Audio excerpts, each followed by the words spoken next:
নমস্কার বন্ধুরা, আজকে আমি বানাবো কুমড়ো পাতার পরোটা। গমের আটা আর সবজি দিয়ে ভরপুর স্বাস্থ্যকর এমন হেলথি পরোটা হয়তো তোমরা আগে কখনোই ট্রাই করোনি। বাচ্চারা যদি একবার খায় তাহলে পিৎজা বার্গার খাবার আর বায়নাই করবে না, আর এটা খাবার জন্যই বারবার রিকোয়েস্ট করবে। তো চলো বন্ধুরা, আজকের নতুন রেসিপি শুরু করা যাক। সবার প্রথমে আমি নিয়ে নিয়েছি কিছু কুমড়ো পাতা। পাতাগুলোকে আমি আগে থেকেই ধুয়ে পরিষ্কার করে নিয়েছি। এখন এই পাতাগুলোকে আমি কেটে নেব, মানে একেবারে কুচি কুচি করে কুচিয়ে নেব। আজকালকার বাচ্চারা একদমই শাক পাতা খেতে চায় না, তো তাদেরকে একটু অন্যরকমভাবে যদি বানিয়ে দাও তারা কিন্তু বুঝতেই পারবে না যে শাক তারা কিভাবে খেয়ে নিল। প্রতিদিনের খাদ্য তালিকায় অন্তত একবার শাক পাতা রাখা উচিত। তো দেখো বন্ধুরা, আমি খুব ভালো করে কুমড়ো পাতাগুলোকে কুচিয়ে নিয়েছি। তো বন্ধুরা, এখন আমি নিয়ে নেব একটা থালা, আর থালার মধ্যে আমি দিয়ে দেব গমের আটা। যে আটাটা আমরা রুটি বানিয়ে খাই সেই আটা দিয়েই আজকে আমি রেসিপিটা তৈরি করব। তোমরা চাইলে এখানে ময়দা দিতে পারো, তো ময়দা স্বাস্থ্যের পক্ষে খুব বেশি একটা ভালো নয়, এর জন্য আজকে আমি আটা দিয়েই রেসিপিটা তৈরি করছি। তো এখন দিয়ে দেব স্বাদ মতো লবণ, দিয়ে দেব হাফ চামচ চিলি ফ্লেক্স, দিয়ে দেব 1 চামচ সাদা তিল, আর দিয়ে দেব 1 চামচ ধনিয়া পাউডার। খুব ভালো করে মিশিয়ে নেব। আর সাদা তিলটা আমাদের ক্যালসিয়াম বাড়াতে সাহায্য করে, আমরা সবাই জানি। তো এখন যে কুমড়ো পাতাগুলো আমি কুচিয়ে রেখেছিলাম সেগুলো এর মধ্যে দিয়ে দেব। যদি কুমড়ো পাতা না থাকে এর পরিবর্তে তোমরা পালং শাকের পাতাও দিতে পারো। তো খুব ভালো করে আটার সাথে পাতাগুলো আগে এইভাবে জড়িয়ে নিতে হবে। একদম ভরপুর হেলথি টেস্টি পরোটা আজকে আমি তৈরি করব। আশা করছি তোমাদের সবার পছন্দ হবে। বন্ধুরা, খুব ভালো করে আমি মিশিয়ে নিয়েছি। এখন দিয়ে দেব 1 চামচ মতো সাদা তেল, মানে রিফাইন্ড অয়েল। আবারও খুব ভালো করে মিশিয়ে নিতে হবে। এবার আমরা এই আটার একটা ডো তৈরি করব। তো এর জন্য আমি নিয়েছি 1 বাটি দুধ। দুধটা দিলে আমাদের পরোটাগুলো একেবারে সফট তৈরি হবে। দুধের পরিবর্তে এখানে তোমরা জল দিয়েও মাখতে পারো, কোনো সমস্যা নেই। তো আজকে আমি দুধ দিয়েই মাখবো। তো অল্প অল্প করে দুধ দিয়ে আমরা একটা ডো তৈরি করে নিয়েছি। দেখতে পাচ্ছ ডোটা ঠিক এরকমই হবে, এর থেকে যেন নরম বা শক্ত না হয়ে যায়। তো বন্ধুরা, এখন এর ওপর থেকে আমি একটু তেল দিয়ে দেব যাতে ওপরটা শুকিয়ে না যায়। এখন এই ডোটাকে রেস্টে রেখে দিতে হবে মাত্র 5 মিনিটের জন্য। তো এদিকে একটা মিক্সিং বোলের মধ্যে আমি ফিলিং তৈরি করব। প্রথমে দিয়ে দেব কুচিয়ে রাখা ক্যাপসিকাম, সাথেই দিয়ে দেব আগে থেকে কুচিয়ে রাখা বড় সাইজের একটা টমেটো, দিয়ে দেব কাঁচা লঙ্কা, আর দিয়ে দেব 1 বাটি মতো পনির। পনিরটাকে আমি খুব ভালো করে গ্রেট করে নিয়েছি। আর সাথে দিয়ে দেব চিজ, হাফ বাটি মতো চিজ দিয়ে দিচ্ছি।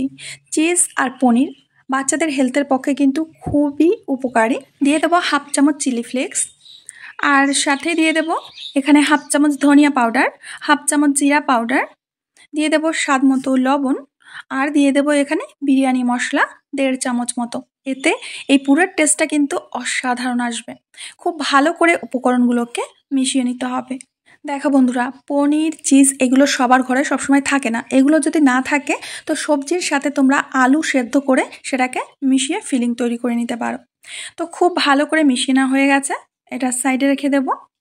এদিকে আমাদের আটাটাও রেস্টে দেওয়া হয়ে গেছে। এবার এখান থেকে ছোট্ট ছোট্ট করে লেচি কেটে নেব। ঠিক যেমন রুটি তৈরি করার জন্য কেটে নিই সেইভাবে লেচিগুলো কেটে নিতে হবে। আজকে আমার চ্যানেলে যে নতুন বন্ধুরা এসেছো তারা নিশ্চয়ই আগে রেসিপিগুলো দেখোনি। আগে প্রচুর হেলথি রেসিপি, স্ন্যাক্স রেসিপি আমি দিয়ে রেখেছি। তো আমি ওপরের আই বটনে দেখো নাস্তা রেসিপির প্লেলিস্টে দিয়ে রেখেছি, তোমরা সেখান থেকে দেখে নিতে পারো। তবে বন্ধুরা, এই ভিডিওটা শেষ পর্যন্ত দেখে যাও, এই রেসিপিটাও তোমাদের অনেক ভালো লাগবে। তো বন্ধুরা, তোমরা দেখতেই পাচ্ছ যে লেচিগুলো ঠিক এরকম সাইজ করে আমি কেটে নিয়েছি। তো চলো এখন আমরা একটা রুটি বেলে নেব। এই রুটিটা কিন্তু একেবারে পাতলা করবে না আর মোটাও করবে না, ঠিক আছে? একদম পাতলা করলে এটা কিন্তু ছিঁড়ে যাওয়ার সম্ভাবনা থাকবে, যেহেতু প্রচুর শাক এর ভিতরে দেওয়া আছে। তো একদম পাতলা করলে ছিঁড়ে যাবে। রুটিটা আমি বেলে নিয়েছি, এর ওপর থেকে আমি কিছু কর্নফ্লোর দিয়ে দিচ্ছি, বা ময়দাও দিতে পারো। তো এইভাবে কর্নফ্লোরটা দিয়ে চারপাশে এইভাবে ছড়িয়ে দিতে হবে। তো বন্ধুরা, এখন আমরা যে ফিলিংটা তৈরি করেছিলাম সেটা দিয়ে দেব। এখানে 2 চামচ মতো ফিলিং আমি দিয়ে দিচ্ছি। তো এটাকে এখন 3 কোণ মতো করে নিতে হবে, মানে এইভাবে সাজিয়ে নিতে হবে যেমনটা আমি নিয়েছি। তো চলো এখন এই পরোটাটা ভাঁজ করতে হবে। প্রথমে একটা সাইড এইভাবে ভাঁজ করে নিতে হবে, তারপরে অন্য সাইডে একটু জল লাগিয়ে নেব। জলটা দিলে এই পরোটাটা খুলবে না, জলটা না দিলে খুলে যেতে পারে। তো এখন আমি আবারও এইভাবে ভাঁজটা করে নিচ্ছি। বন্ধুরা, তোমরা নিশ্চয়ই বুঝতে পারছো যে আমি ভাঁজটা কিভাবে করছি। প্রায় এরকম ধরনের একটা ব্রেকফাস্ট আমি 2 থেকে 3 দিন আগে দিয়েছি। সেটা একদমই নন অয়েলি, কোনো তেল ছাড়াই আমি পরোটাটা তৈরি করেছিলাম। যদি চাও দেখে নিতে পারো, সেটার লিঙ্ক আমি উপরে দিয়ে দিচ্ছি আই বাটনে। এখন এর উপর থেকে আমি দিয়ে দেব কিছু সাদা তিল। এটা দেখতেও সুন্দর লাগবে, আর সাদা তিল তো আমাদের ক্যালসিয়াম বাড়ায়, এর আগে আমি বলে দিয়েছি। বাচ্চাদেরকে যে কোনো ধরনের বীজ জাতীয় খাবার অবশ্যই দেওয়া উচিত। তো দেখো, আমি সাদা তিলটা খুব ভালো করে লাগিয়ে নিয়েছি। এখন এই পরোটাটাকে একটু বেলে নেব, তবে হালকা হাতে বেলে নেবে, চাপ দিয়ে কিন্তু বেলতে যাবে না, যেহেতু এর ভেতরে প্রচুর পরিমাণে পুর দিয়ে ঠাসা। আর পরোটাটাও আমি শাক দিয়ে বানিয়েছি, এর জন্য হালকা হাতে এইভাবে বেলে নিতে হবে, না হলে পরোটাটা কিন্তু ফেটে যেতে পারে। তো বন্ধুরা, একসাথে আমি 6টি পরোটা বেলে নিয়েছি। তো আগে থেকে আমি একটা প্যানের মধ্যে তেল গরম হতে দিয়েছিলাম। এখন এই গরম তেলের মধ্যে আমি পরোটাটাকে ছেড়ে দিচ্ছি।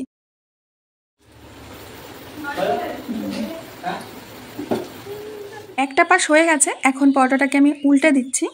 আর বন্ধুরা, এই পরোটা কিন্তু খুব বেশি ফুলবে না, যেহেতু আমরা প্রচুর পরিমাণে শাক দিয়ে ডোটা তৈরি করেছিলাম। এই কারণে এই পরোটা খুব বেশি ফুলবে না, কিন্তু খেতে দুর্দান্ত লাগবে। দেখবে যে 3 থেকে 4 মিনিটের মধ্যেই পরোটাটা ভাজা হয়ে যাবে। তো এখন আমরা তেল থেকে তুলে নেব। যেহেতু আমরা আটা দিয়েই পরোটা তৈরি করেছি, একটুও কিন্তু গায়ে তেল লেগে থাকবে না। তো একে একে প্রত্যেকটি পরোটা একইভাবে ভেজে নেব। আজকে আমার এই ভিডিওটা দেখতে যদি কোনো নতুন বন্ধু এসে থাকো, প্লিজ আমার চ্যানেলটিকে সাবস্ক্রাইব করবে, পাশে থাকা বেল বাটনের অল অপশনে ক্লিক করবে, যাতে আমার ভিডিও আপলোড হওয়া মাত্র সবার প্রথমে তোমার সামনে পৌঁছে যায়। তো একে একে সবকটি পরোটা আমি ভেজে নিয়েছি। এগুলো দেখতে কতটা সুন্দর লাগছে দেখতেই পাচ্ছ। তোমরা তো অনেক ধরনের পরোটা খেয়েছো, তো আজকে আমি যেভাবে পরোটাটা বানানো দেখালাম কুমড়ো পাতা দিয়ে, অবশ্যই একদিন হলেও ট্রাই করো। তারপরে আমাকে কমেন্টে জানিও যে কেমন লাগে পরোটাটা খেতে। তো আমি এখন একটা পরোটা ভেঙে দেখাচ্ছি। ভেতরেও কিন্তু চিজ পনির সবজি পুরের ঠাসা, ভীষণ টেস্টি। তোমরা চাইলে এটা টমেটো সস দিয়ে খেতে পারো বা চাটনি ছাড়াও খেতে পারো, কোনো সমস্যা নেই। যদি তোমরা এটা তেলে ফ্রাই না করতে চাও, তাহলে তাওয়ার পরে সেকে সেকে হালকা তেল দিয়ে ঠিক যেভাবে পরোটা ভাজা হয় সেভাবে ভাজতে পারো। তো বন্ধুরা, আশা করছি আজকের রেসিপিটাও তোমাদের অনেক ভালো লেগেছে। ভালো লাগলে আমাকে ছোট্ট একটা কমেন্ট করে জানাবে। আমি আজকে এখানেই বিদায় নেব, আবার দেখাবে নতুন রেসিপির সাথে। সবাই ভালো থেকো।